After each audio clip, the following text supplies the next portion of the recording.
We're in the series Romans in Reverse. This is part 6 of, 60. Who knows how long Chris will take us through this, but I get to be right here in the middle while y'all are still interested in Romans, so I'm excited about that. And I get Romans chapter 12 today. Okay, this is great. This is a fabulous passage. I'm so excited. It's one of my favorite chapters in the Bible, Romans 12. And it's good because last time I was up here, I was talking about lust. What a lovely topic that was. And so I was like, okay, Romans 12, that's much less spicy, great, full of love, this chapter. But you know what? It serves up its fair share of challenges, and I'm really excited to get into it. So without further ado, let's jump right into Romans 12 and just read verses 1 and 2. Therefore, I urge you, brothers and sisters, in view of God's mercy, to offer your bodies as a living sacrifice, holy and pleasing to God. This is your true and proper worship. Do not conform to the pattern of the world, but be transformed by the renewing of your mind. It's a famous verse, right? You guys know this verse is very quotable, right? Live, love, laugh, and renew your mind. Put that on a plaque. Put that on a bumper sticker. Do not conform. Be transformed. Have you ever wondered, though, what Paul meant by the patterns of the world?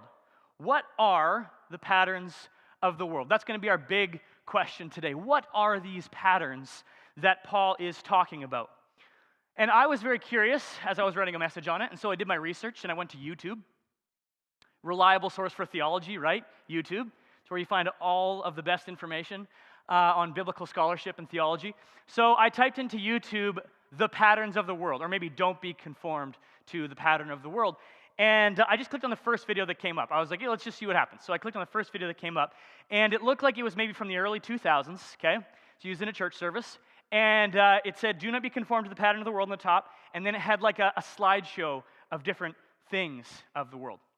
Let me just read you the first 4 images that came up. First was clips of people taking selfies.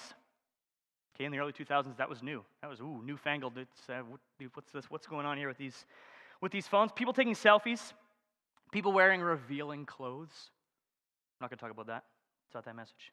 People smoking. And, I kid you not, people drinking Coca-Cola. The debauchery, right? That people would drink Coca-Cola rather than Pepsi, eh? We're Mennonites. You know what? Actually, I know I'm not a Pepsi person. I drink Coke Zero exclusively, so don't throw anything at me if you're a diehard Pepsi fan. But this is kind of a silly example, right? I look at this video and I'm like, okay, yeah, right. So what really are these patterns of the world? Just things that people do in the world? I mean, we're in the world. We do things in the world. We drink Coca-Cola, right? So, like, what are they? What is Paul talking about here? Because we could take the phrase to mean all sorts of things, right? Very often we use it to describe some ideology that we don't like or some ideology that is opposed to our Christian worldview. And here are 2 possible examples. Here are 2 very common examples. First one, political agendas. Woo, Caleb, right off the bat. I'm just going to go here, are we? Stick to the notes. All right, what did I say? What political agenda do we want to accuse of being worldly? One of them? All of them? What does it mean that something is worldly, right? Usually, what we often do as Christians, what I have done, is, we align ourselves, right? And we're like, okay, well, I grew up anyways. Right is right, and left is wrong, right? Christ is a conservative, or whatever sort of, mindset we want to have. We then are, okay, so then whatever's opposed, okay, so that's worldly. But when you read Scripture and when you look at Jesus' kingdom ethics, when you looked at the things that Jesus said in his parables and the things that Jesus said in the Sermon on the Mount and other places and the way he lived, it doesn't fit. It actually doesn't fit a category, right, of like, and especially a modern category of conservative or liberal or whatever words you want to use. It doesn't fit those categories. The kingdom is different. The kingdom is different. In fact, it challenges, In fact, it challenges, and also aligns with some things in our modern politics, right? But the kingdom is different. The kingdom transcends. The kingdom is like, Jesus compared it to like yeast, right? It's like, it gets in there and it's kind of like the kingdom is here and there and it's kind of more of like this Christ-like attitude, right? That just gets in everywhere. And it's not of this world. The kingdom is not of this world. And we have to remember that all political systems are of this world. They can have elements of the kingdom in them, right? So Jesus, when he's talking about the kingdom, he has radical standards of morality and virtue that he talks about that challenges, right, our assumptions. He also has radical views on doing justice in society and being merciful to the least of these, right? So which one? Which one is worldly?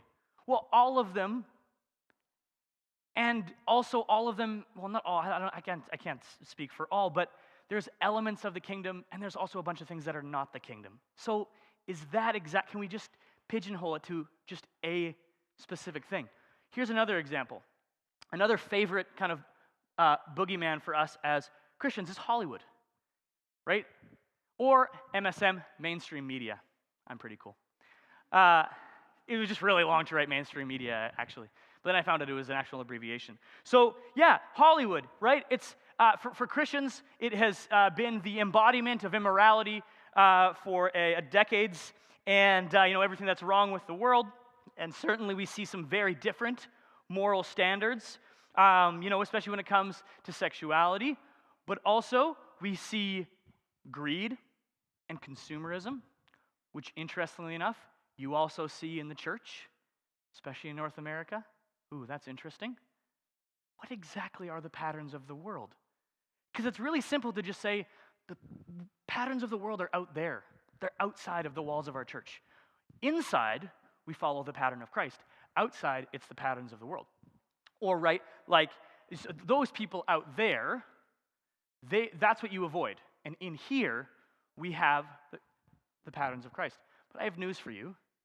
Romans was written to Christians, and Paul was telling them not to conform to the patterns of the world. Why would he need to do that? Because the patterns of the world are not just out there, they're also in here. They're also in here. Not in you, but in the person beside you. Right? All right, is this not true? This is why Paul is writing to the Romans, because there's some patterns of the world that all of us naturally have to resist. It's something inside of us, right? So this is to break us out of the assumption that it's just out there, when actually among believers there are patterns that we fall to that are automatic. What are they? And what are the patterns of Christ? Well, we are going to get into that, but before we do, we need to have the context of Romans in mind. This is a slide that Chris has used on multiple sermons already, but the big problem that Paul is addressing with the Romans is that there are Jewish Christians and Roman Christians who are not getting along. They are fighting, they are refusing to fellowship with each other, there is hostility, and Paul is addressing that. It weaves all throughout the book of Romans. It is not just in Romans 14 and 15 at the end, although that's where we began, hence the term Romans in reverse.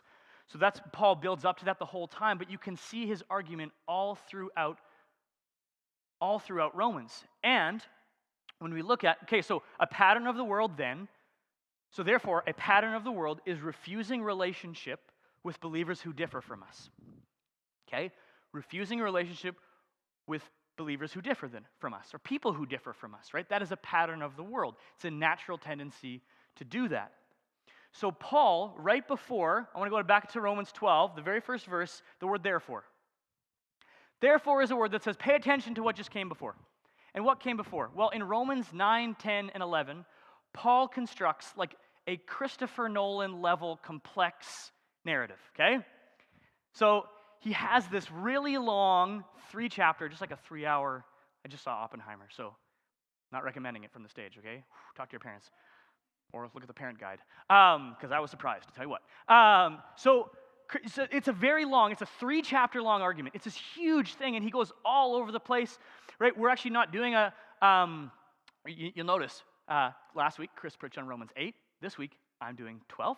Next week is 13. We missed 9 to 11. But let me give you the recap, okay? Let me give you the honest trailer. Romans 9, 10, 11 is basically a really complex version of the prodigal son story, okay? This is how I sum it up. So it's a really complex version of the prodigal son story where the Jews are the older brother and the Gentiles are the younger brother. Both are a part of the family and both have been mercifully accepted by the Father, okay? Both are a part of the family. Paul's like, okay, Jews, look at the promises. Look at this amazing, God's been faithful to you through all this history. He goes through it, right? And then he says, and Gentiles have been grafted in. There's this whole thing about being grafted into the family of Israel. It's really, really, it's beautiful. It's sometimes hard to get through, depending on what translation you're reading too, because it's hard to follow. But essentially, Paul is saying, Jews, you're like the older brother in Jesus' prodigal son story. Gentiles, you're like the younger brother, okay? You are both a part of the family. You have both been mercifully accepted. You both have the inheritance, right? You're both benefiters of the promise. Therefore, Paul says, since God has mercifully accepted you, how about you mercifully accept each other? Please.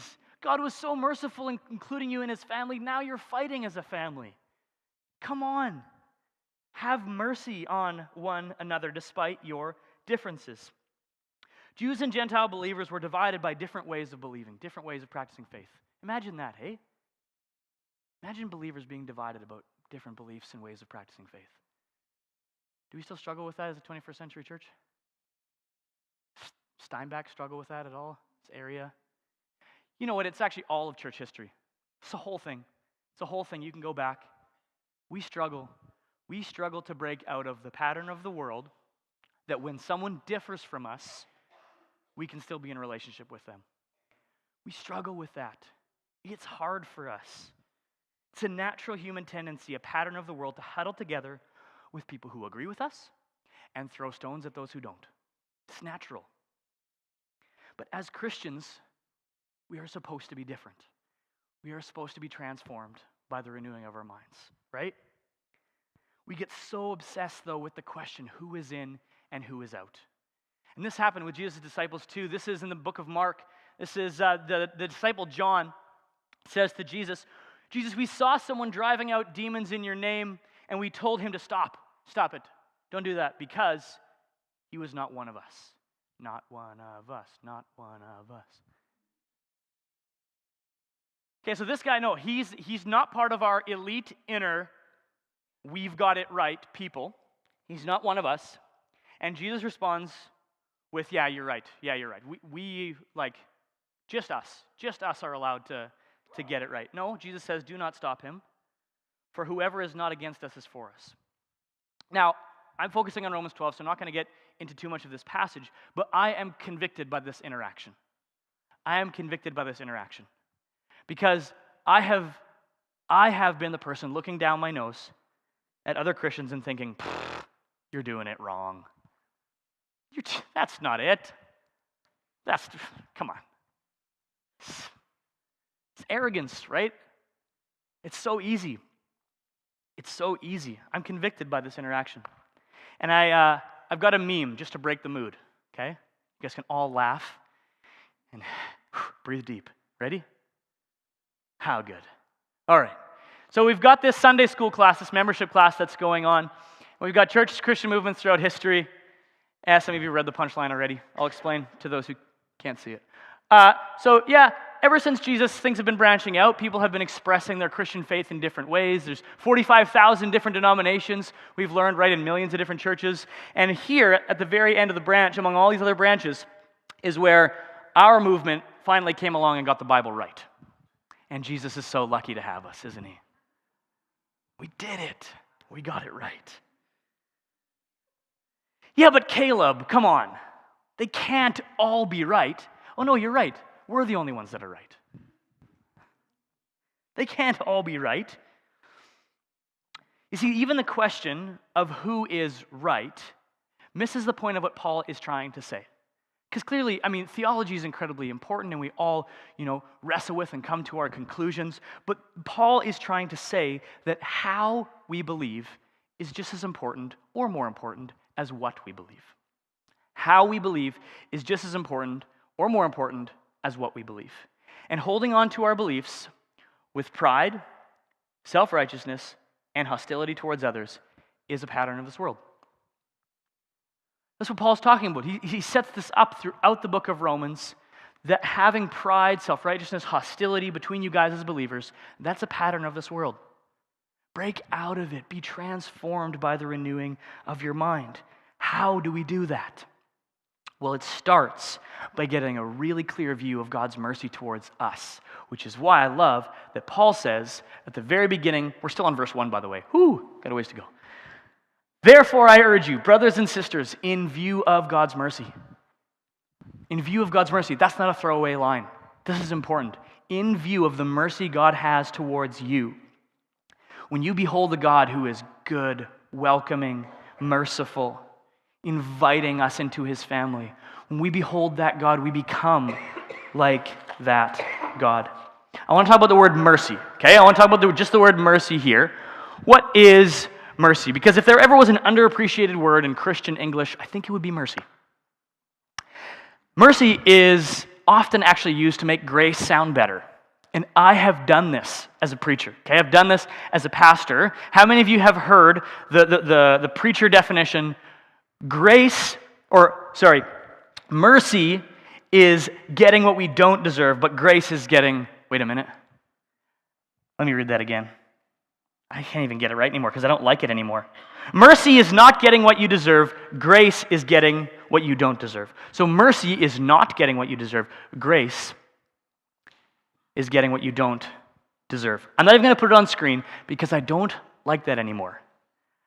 I don't like that mercy is made to be this thing that like actually makes grace sound better, as if grace and mercy were like somehow opposed to each other. And actually, I think it confuses the merciful heart of God towards us. Because what it can do is it can make us think that God is sometimes like the gracious father in the prodigal son story who loves his kids even when they sin, right? Who sees the destruction that it leads them to, right? Sin leads to destruction and there's consequences. He sees that, but he has a gracious heart, a merciful heart towards them. So God is sometimes like that. But God is sometimes like this angry dad that wants to lash out and he's just, but his mercy just barely holds him back. Oh, lucky us. Right? Is that the picture that Jesus gives us of the Father?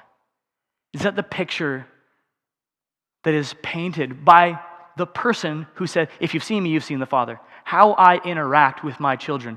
This is the heart of God towards us.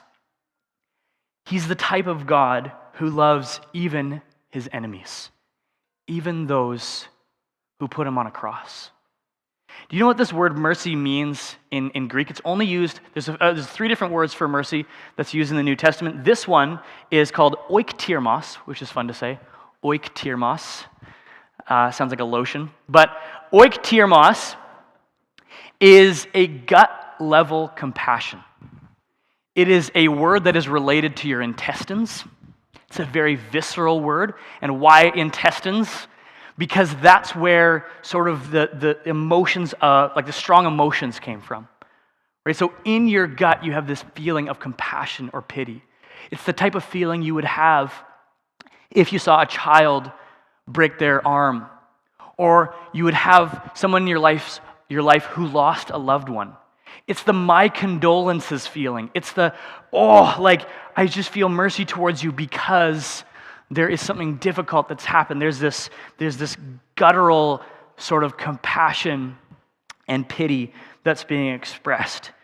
God has a gut-level compassion for all of us and even for those who differ and oppose him. Like I said, the ones who put him on the cross. And he looked down and he said, Father, forgive them. They don't know what they are doing. How do we get that gut-level compassion even for people who differ from us strongly? Well, hot take, we spend time with Jesus.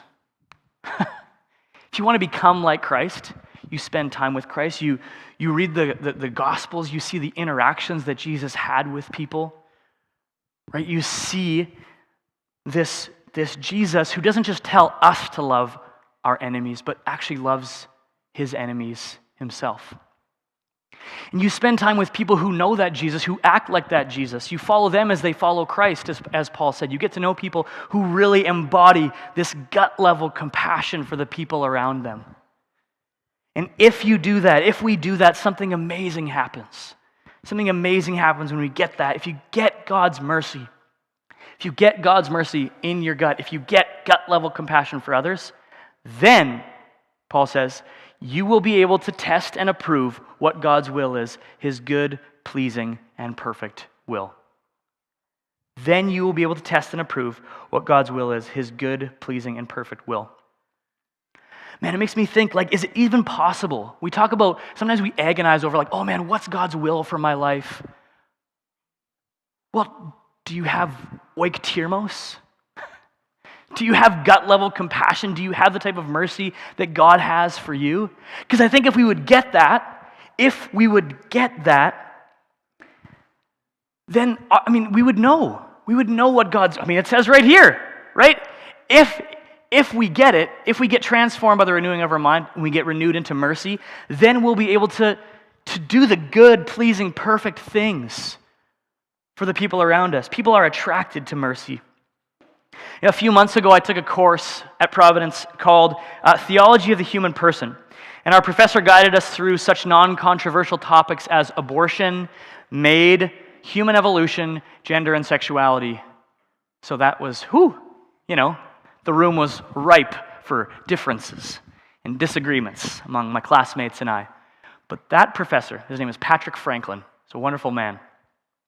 He had oiktirmos. He had a gut-level compassion. He understood, because whenever someone asks a question, right, and they might be confrontational in that question, oftentimes there's a question behind the question. There's a person behind the question. There's a relationship, right? And he wouldn't just answer in his head. He would answer at a relational level with us as we process these hard things. He guided us with mercy and with grace. When we have a view of God's mercy towards us, it gives us the mindset of having mercy towards others, especially when they differ from us. Listen to what Paul says next here. For by the grace given me, I say to every one of you, do not think of yourselves more highly than you ought. I like that last part. But I didn't highlight it. I highlighted something that I have read past probably dozens of times. Because Paul always does this. He throws out, peace be unto you, right? For the grace given me. And I've seen these lines kind of as just like Christianese, like Paul is just saying nice phrases to kind of, make him just kind of soften the blow before he says something tough to whatever church he's talking to, right? By the grace given me, I stopped and I was studying this passage this last month, and I thought, what grace was given Paul?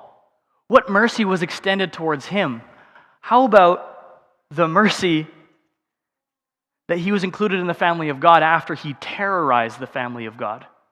Because Paul was the guy who was actually killing people who differed from him in their faith. It's that level of this guy needing mercy, right? He was hostile. He was self-assured that I have the right way and I'm going to go after those who don't. And Paul says, I needed grace. I needed oiktirmos from God. I needed mercy. I needed that gut-level compassion towards me. Paul struggled. He was sincere. He was a sincere follower of God, but he struggled with pride and self-righteousness and even hostility towards those who disagreed with him. And sadly, still to this day, many of us out of sincere hearts, can display moments of pride, moments of hostility, moments of being overly self-assured where we think more highly of ourselves than we ought. I have fallen into those moments many times. And thankfully, there's grace, there's mercy for us. But it's good to sit in it. It's good to sit in a little bit of that challenge. And I actually have a quote here from my good friend Gandhi. Never knew him personally. But Gandhi said, I like your Christ, I do not like your Christians. Your Christians are so unlike your Christ. Ow. That hurts, Gandhi. That cuts deep, right? But sometimes, as sad as it is, it's true, right? Sometimes the only difference between Christian arguments and non-Christian arguments are Bible verses. Sometimes that's the only difference, right? Right? What really is the difference between Christian Twitter and non-Christian Twitter? It's got a different name now. I don't know what to do publicly. But what is the difference, right? When we make arguments, it's like, okay, well, just Bible verses. I have something to back me up, right? But I'm still using pride and hostility and being aggressive, and I'm not actually using the way, the pattern of Christ. Being transformed and having our minds renewed into the pattern of Christ means that being merciful is more important than being right. And this is why Paul said in Corinthians, if I understood all of God's secret plans and I possessed all the knowledge, if I could make all the arguments, if I could own my opponents in every single situation, but I didn't have love, I would be nothing. If I didn't have love as I communicated that knowledge, I would get caught in these traps of the pattern of the world of pride and self-righteousness and hostility. Love trumps knowledge. Being merciful is more important than being right. But Caleb, having good beliefs is important. Yes, absolutely. Let's put it on screen, and there is no but. I'm just going to let that sit there. Having good beliefs is very important. It's very important. It's actually why I'm preaching this message, right? I hope that I'm doing it in a spirit of mercy and humility instead of hostility, because having good beliefs is important. So then, what if the beliefs that other people have, that other Christians have, are not good? Doesn't Paul say to hate what is evil? Hate what is not good? Well, that's a good question, and that brings us right back to Romans 12. Okay, now we're in verse 9. Love must be sincere. Hate what is evil. Cling to what is good. Having good beliefs is important, and there's a place to call out beliefs that are harmful to other people in a spirit of humility, not hostility. Let's notice also we are to hate what is evil, not who, in our opinion, might be evil or in the wrong. Having enemies is not the way of Christ. When Jesus says love your enemies, it's kind of code for stop making people your enemies. Right? They might be opposed to you, but don't treat them like the world treats enemies, like someone that you need to bash heads against. Having enemies in the church among the body of Christ is not the pattern of Christ. Like I said before, I have been in the spot of looking at the behaviors or beliefs of other people that I thought were wrong, and then questioning their motives and going to a place again of this kind of pride that I've got it right and they must have it wrong. Even questioning motives, right? That is not living within the view of God's mercy. It's operating in the patterns of the world. And again, so I've been talking about this a lot. Now I want to pull a page out of Chris's book, and I'm going to show you a chart. He loves charts. The charts are good. So we got the patterns of the world over here. We have pride about our own beliefs and ideas, self-righteousness about our way of practicing faith, right? I practice faith the right way, and hostility towards those who differ from us. Then you have the pattern of Christ on the right, which is humility in your own beliefs and ideas. It is honoring the faith practices of other believers, something the Romans, Paul really wanted them to learn, honoring the faith practices of other believers, and hospitality towards those who differ. Not hostility, but hospitality. The patterns of the world and the patterns of Christ. Summarized in context of what we're talking about here in Romans 12. I want to go through each of those 3 points on the right. We're going to end really positive here. I love these 3 words: humility, honor, and hospitality. Let's talk about honor first. We're going to do honor first. A pattern of Christ is honoring one another. Be devoted to one another in love. Honor one another above yourselves. Right? Honor one another above yourselves. That is a difficult task. That is a difficult task. To be willing to yield to the wisdom of others.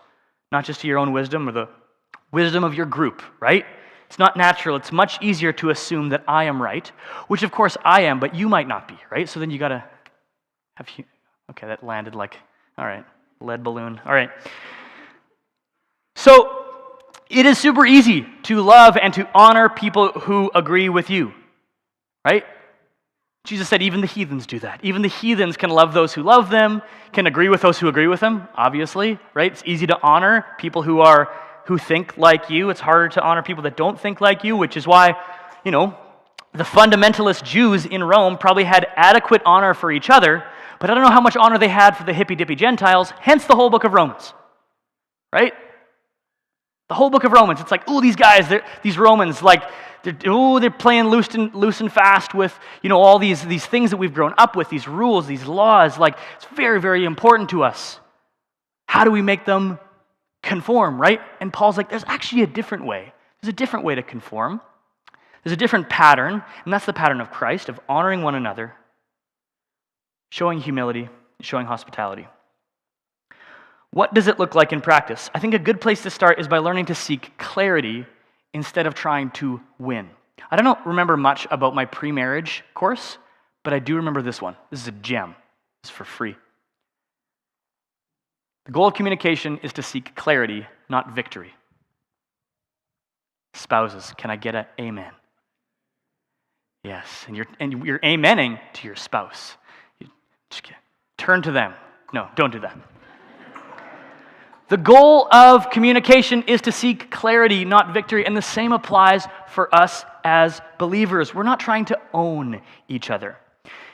With everything that has happened in the Steinbach church community over the last few years, believe it or not, I've had some people disagree with me. Imagine that. Some people disagree with my choices or my practice of faith.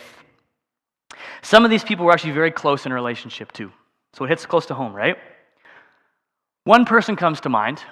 For over 2 years, this is going back, for over 2 years, we're totally at odds with our stance on church. And I thought the tension would continue on for years, but then they did something incredible. They asked me about my beliefs. They sought clarity, not victory. They didn't try and change my mind or catch me in some kind of trap. They actually just were genuinely curious and wanted to understand my positions. I felt so honored in that conversation. Because there wasn't this need for me to reciprocate and do the same thing. It was actually this moment where they turned to me and said with genuine curiosity and humility, I want to honor where you're at in life. Can you help me understand? I felt oiktirmos. I felt this mercy towards me, this gut level compassion. And it's difficult, right? It's difficult to honor the faith choices of others, even if they're different from our own. It takes humility, which is why, so we go here, a pattern of Christ is humbling ourselves. Paul says, live in harmony with each other. Don't be too proud to enjoy the company of ordinary people, and don't think you know it all. I love the NLT in this verse. Don't be too proud and don't think you know it all. Don't assume you have all the info. That's what this person ended up doing with me. They humbly sought clarity on my beliefs. They didn't give up on having a close relationship with me just because we disagreed. Here are some phrases that they used. Okay, I have them here. Some phrases they used. I want to understand. I don't want to change your mind. I want our relationship to be bigger than our opinions. It's beautiful. That was harmony. That was humility. It was so, so refreshing to have love placed over knowledge, to have love be the guiding ethic in the conversation. Now, to be fair, you don't have to have a deep relationship with everyone who differs from you. Ain't nobody got time for that. Right? You don't have to get into this deep relationship, but I bet each one of us has at least someone that we want to be in close relationship with, but it's difficult because of differences, right? And we're going to come back to that one person at the end. You can already start thinking about someone as we continue on here, but we're going to pray at the end. The first step is to not give up on spending time together. Okay, so I'm gonna change the highlight from not thinking we know it all to enjoy the company of ordinary people. It's an interesting phrase, enjoy the company of ordinary people. But how about even, playing with, and this is me, not the Lord. How about just enjoying ordinary company together? How about just talking about a shared interest, right? Grace Hebert preached a couple months ago on pursuing peace. This is one of the things that stood out to me from that message was that, sometimes you just need to talk about football or a shared interest. I realized early on in my relationship with this person that we were getting nowhere by trying to have these deep faith conversations. It was just making things worse. And so for a long time, 2 years actually, we just focused on other aspects of our relationship when we got together. It was only after 2 years of that we had a more open faith conversation, and we had one of them. It took many coffees, casual conversations first. And speaking of which, the last step in getting this gut level compassion for people who differ from us, we got honor, we got humility, and we have hospitality. Okay? Hospitality. Share with the Lord's people who are in need and practice hospitality. How many of you are like me? When you hear the word hospitality, you think of having someone over for FOSPA? Right? Thank you, Levi. So it's like, okay, hospitality means have somebody over and feed them. And you're like, that's not my spiritual gift. That was actually in Romans 12. I skipped that part. He had a whole thing on spiritual gifts, which actually in the context, quick aside here, because I have a little bit of time. Quick aside, the spiritual gifts also, they come alive when you realize he's not just talking about different skills and talents. He's actually talking about how the body of Christ is made up of people who just do things differently and have different ways of doing faith. You guys actually, you're important to each other, okay? You don't all have to do it the same way, all right? So it's not just about skills and talents. It's about practicing your faith in different ways. Some people really like to get on their knees when they pray. Some people really are into like study and memorization, whatever it might be. You don't have to force each other to do those things or look down on each other for not doing them exactly the way you do. To actually like realize that the body complements each other. That is another one for free that's totally out of my notes. Okay, where was I? Hospitality. It's not just having someone over and feeding them, right? It's not just that. It can be much, much broader than that. In fact, this word hospitality in the Greek literally means guest friendship. I love that. Guest friendship. A word that kind of, it's about inviting, welcoming, creating space, making room for. Which means you can practice hospitality in a conversation anywhere you are. You can practice hospitality in the hallway, at your workplace, in a coffee shop. It doesn't have to be inviting someone into your home and feeding them. Hospitality is this make room for a friend who is a guest and maybe differs, right, from you, and you make space, you create room. You're inviting, you're welcoming. And we have a beautiful example of this in Jesus as our model throughout the Gospels. Jesus showed hospitality when he sat down with that Samaritan woman at the well. When Jesus sat down with that Samaritan woman, he showed hospitality. Right? They talked about water and such things, but it was this, he made room for her. When in their society, there should not have been any room. Right? They should not have been where they were. And so Jesus makes room. He's inviting. He's got a hospitable heart towards us.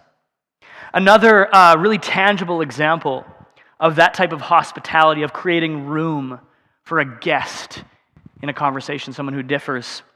Another great example is a podcast that I love to listen to called Unbelievable with Justin Brierley. And he's got a lovely British accent, so when you listen, you get smarter by osmosis.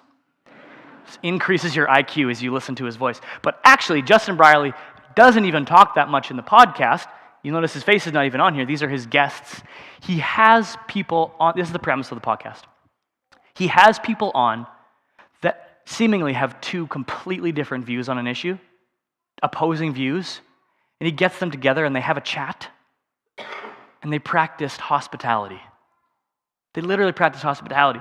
Every episode that I've listened to has been hospitable, gentle, and kind. He guides the conversation. It is such a refreshing thing in an age of hostility and owning your opponents, right? Man, like the YouTube feed, it gets me, right? It knows what you get riled up and offended by, and it just feeds you down your throat. And then you start making videos and trying to do the same thing, and and everyone's outraged, right? That's a pattern of the world, this kind of offense and hostility and outrage and, I can't believe they do. They must be demonic. Right? So this auto response and this form of conversation it totally doesn't conform to the pattern of the world, does it? It's conforming to a totally different pattern, this Christ-like pattern of hospitality and conversation. I have been getting to practice lately this type of hospitality. I'm getting better at it. It's quite fun. Having conversations with people who are over here on an issue than people who are over here. I have my own positions, but you know what? My beliefs get refined and challenged by these interactions, and more importantly, it helps me to be able to stay in relationship with people I care about without demanding that they have to believe and practice the same way I do. So beautiful. So beautiful.